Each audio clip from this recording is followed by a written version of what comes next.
Assalamualaikum warahmatullahi taala wabarakatuh dan salam sejahtera kepada semua anak-anak pelajar yang dikasihi sekalian. Apa khabar semua?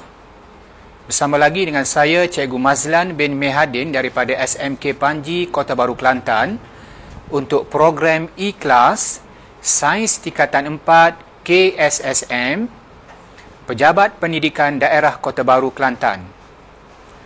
Untuk siri pada kali ini, Cikgu akan membawakan bidang pembelajaran yang keenam, iaitu sokongan, pergerakan dan pertumbuhan. Di bawah tema yang kedua, penyenggaraan dan kesinambungan hidup. Cikgu akan memfokuskan standard kandungan 6.1, iaitu sokongan, pergerakan dan pertumbuhan haiwan. Terdapat 7 standard pembelajaran di bawah standard kandungan 6.0. Yang pertama, menjelaskan dengan contoh jenis sokongan pada haiwan. Yang kedua, menghubung kait saiz rangka luar dengan pertumbuhan. Yang ketiga, menghubung kaitkan rangka hidrostatik dengan pergerakan. Yang keempat, menghuraikan fungsi rangka dalam bagi haiwan. Yang kelima, mencerakinkan sistem rangka manusia. Yang keenam, membandingkan kekuatan tulang yang padat dan tulang yang berongga. Dan yang ketujuh, menghubung kait sistem sokongan dengan faktor kestabilan haiwan. Untuk siri pada kali ini, cikgu akan memfokuskan 3 standard pembelajaran yang pertama. Jom kita mulakan dengan standard pembelajaran yang pertama. Menjelaskan dengan contoh jenis sokongan pada haiwan. Terdapat 3 jenis sokongan pada haiwan seperti yang dipaparkan pada peta minda sekarang, iaitu yang pertama, rangka dalam. Yang kedua, rangka luar. Dan yang ketiga, rangka hidrostatik. Rangka dalam adalah sokongan pada haiwan vertebrata, iaitu haiwan yang mempunyai tulang belakang, termasuklah manusia. Contoh haiwan vertebrata adalah ikan, amfibia, reptilia, burung dan mamalia. Rangka luar pula dipunyai oleh haiwan invertebrata yang mempunyai lapisan yang keras. Haiwan invertebrata adalah haiwan yang tidak mempunyai tulang belakang. Contoh, lipas, semut, ketam, udang, labah-labah dan kalajengking. Sementara rangka hidrostatik adalah sistem sokongan pada haiwan invertebrata yang berbadan lembut. Antara contohnya adalah ulat, cacing, lintah, obor-obor dan tapak Sulaiman. Rangka adalah sistem sokongan kepada semua jenis haiwan. Baik, kita akan bermula dengan rangka dalam. Rangka dalam adalah jenis sokongan bagi semua vertebrata termasuk manusia. Ia terbina daripada tulang atau rawan. Fungsinya adalah untuk menyokong berat badan, melindungi organ dalaman, mengekalkan bentuk badan dan menjadikan asas pautan bagi otot untuk menggerakkan bahagian badan haiwan tersebut. Rangka luar pula adalah sokongan bagi kebanyakan haiwan invertebrata. Ia terbina daripada lapisan keras kitin yang berlilin atau bercengkerang. Di mana fungsinya adalah yang pertama menyokong berat badan, yang kedua mengekalkan bentuk badan, yang ketiga melindungi organ dalaman haiwan, dan yang keempat, ia merupakan tapak bagi perlekatan otot haiwan tersebut. Sementara rangka hidrostatik adalah sistem sokongan bagi haiwan invertebrata yang berbadan lembut dan tidak mempunyai sebarang tulang. Ia terbina daripada dinding berotot yang melitupi rongga badan yang diisi dengan bendalir. Bendalir mengenakan tekanan pada dinding berotot badan dalam semua arah yang menyebabkan badan haiwan yang lembut menjadi tegar. Fungsi rangka hidrostatik adalah mengekalkan dan mengawal bentuk badan haiwan. Yang kedua, berperanan yang amat penting dalam menggerakkan haiwan tersebut. Baik, macam mana anak-anak semua? Boleh kita teruskan dengan standard pembelajaran yang kedua? Baik, standard pembelajaran yang kedua, kita akan menghubung kaitkan saiz rangka luar dengan pertumbuhan. Pertumbuhan haiwan boleh diukur dan dilihat dengan membina graf unit pertumbuhan melawan masa, iaitu kita akan menghasilkan lengkung pertumbuhan. Berikut dipaparkan bentuk asas bagi lengkung pertumbuhan. Proses pertumbuhan boleh diukur dengan unit-unit yang berikut. Yang pertama tinggi dalam sentimeter, yang kedua isi padu dalam sentimeter padu, yang ketiga jisim segar dalam gram, dan yang keempat jisim kering juga dalam gram.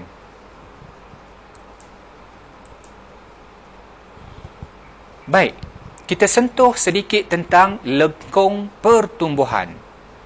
Lengkung pertumbuhan merupakan lengkung yang menunjukkan fasa-fasa pertumbuhan dan kadar pertumbuhan sesuatu organisma. Pada asasnya, ia berbentuk sigmoid. Walau bagaimanapun, lengkung pertumbuhan adalah berbeza mengikut jenis organisma yang tertentu.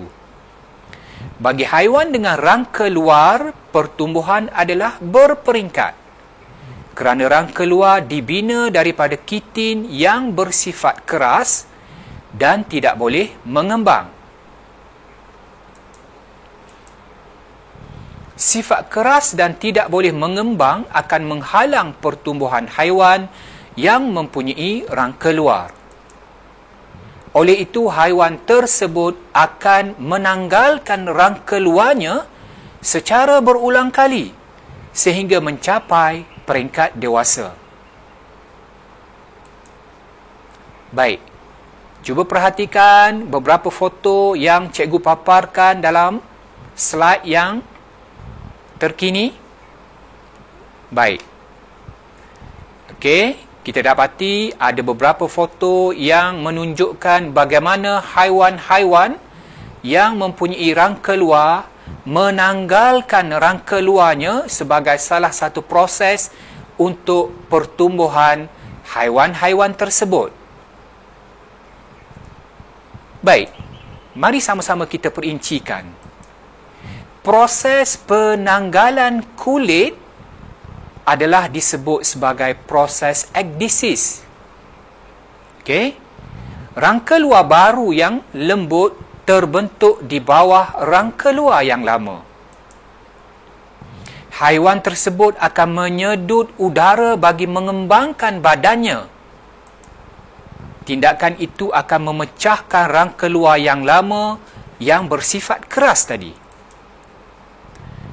Pertumbuhan pesat berlaku untuk pertambahan saiz organisma sebelum rangka luar yang baru kembali mengeras.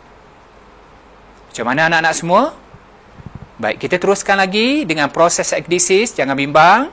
Okey, baik. Haiwan berangka luar akan mengalami beberapa peringkat ekdisis sehingga mencapai peringkat dewasa. Berikut cikgu paparkan kita hidup bagi belalang, iaitu sejenis haiwan yang berangka luar. Bermula daripada belalang betina yang bertelur, berkembang membentuk nimfa sehinggalah kepada peringkat belalang dewasa.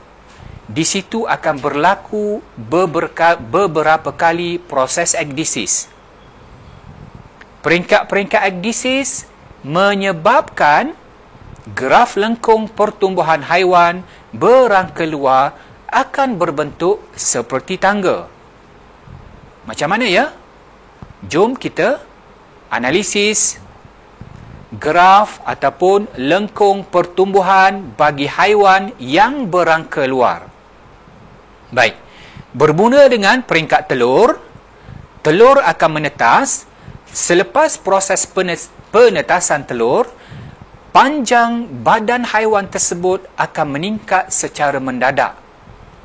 Okey, cikgu wakilkan dengan garisan yang berwarna merah.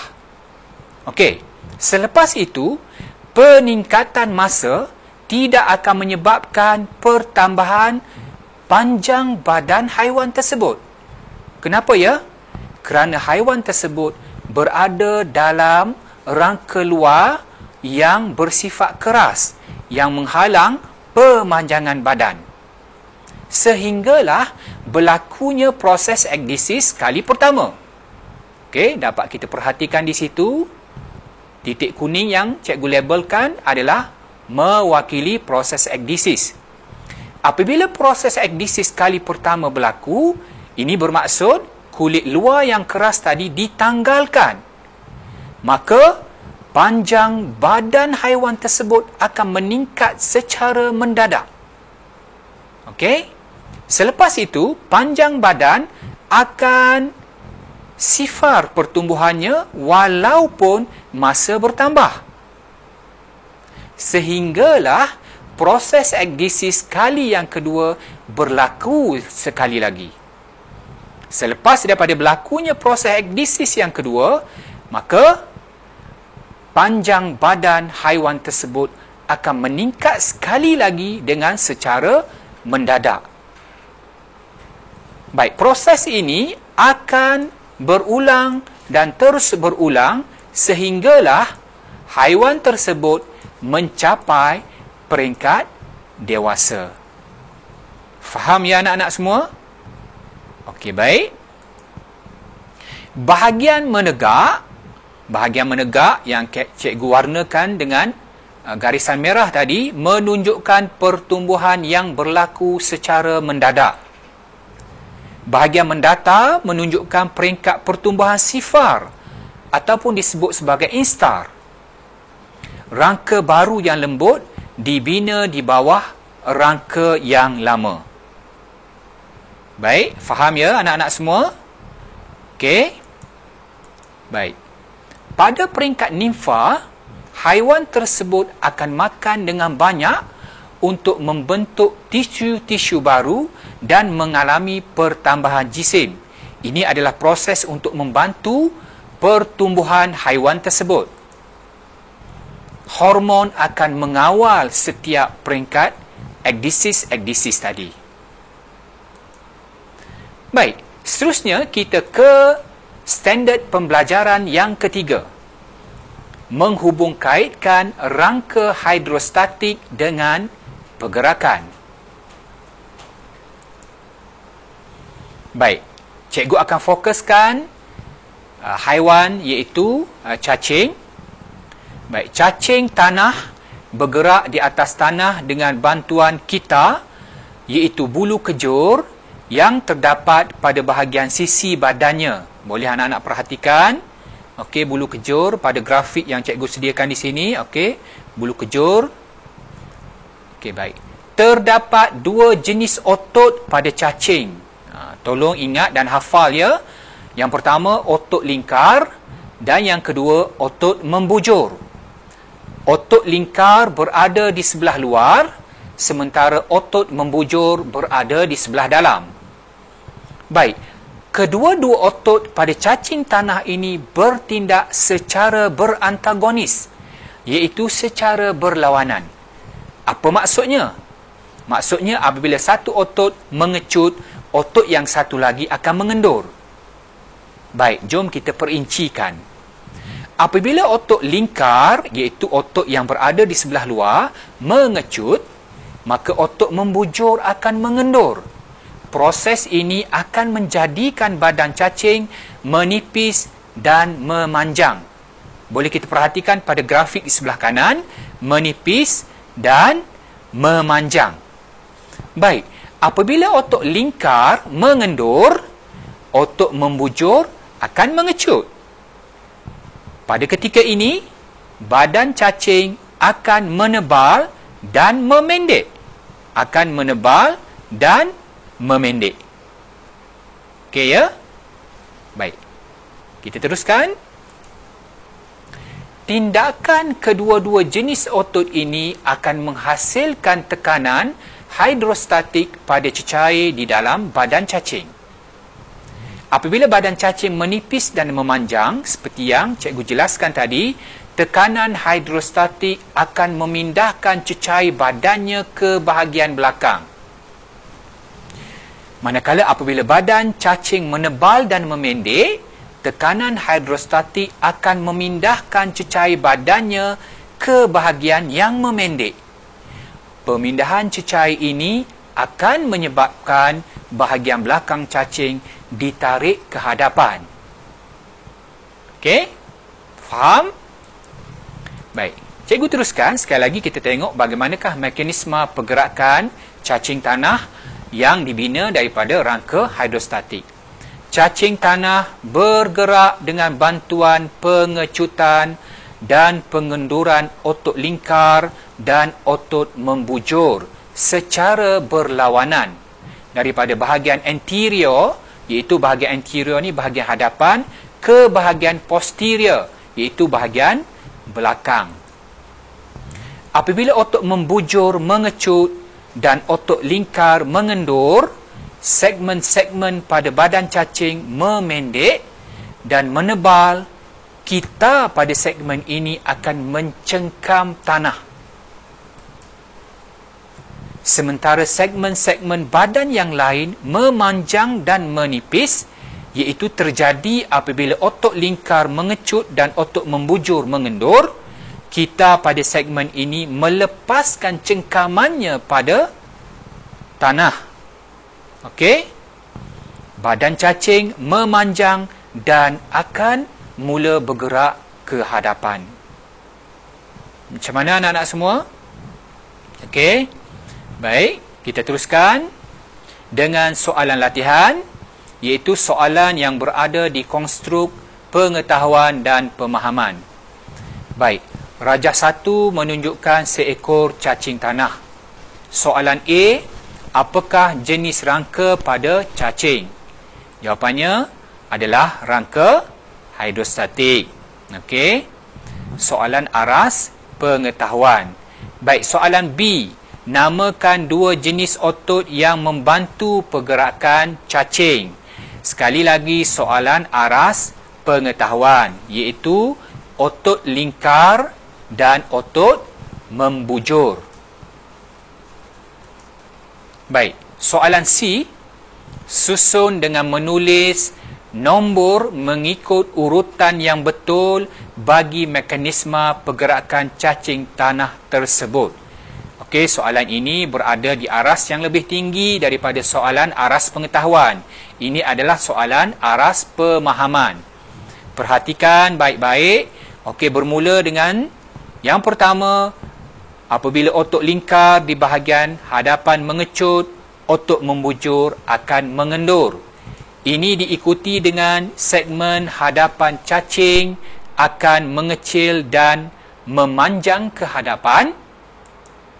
Yang ketiga, tekanan hidrostatik yang dihasilkan dalam bendalir badan akan menolak cecair badan ke belakang.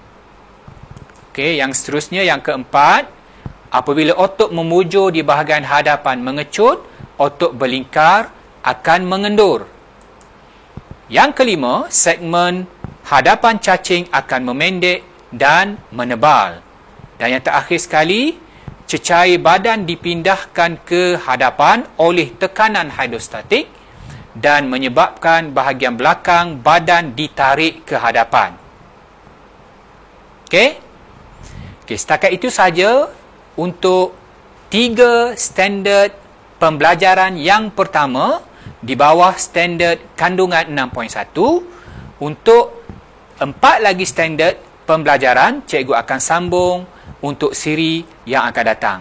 Untuk itu, sehingga kita berjumpa lagi, selamat belajar. Assalamualaikum warahmatullahi taala wabarakatuh.